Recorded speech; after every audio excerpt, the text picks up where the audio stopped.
د دې ضرورت نشته چې هر ځای ته واسې ستا همراز او ملګری سي.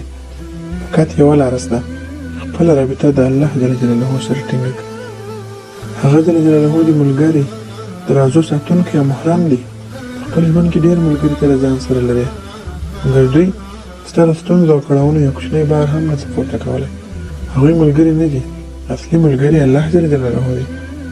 د الله جل جلاله سره چې ملګری سي، هغه به سره بدن ټولو اجزاو ته سکون ورکوي، ستا سترګو ته، ستا خبرو ته، حتی ستا زړه ته.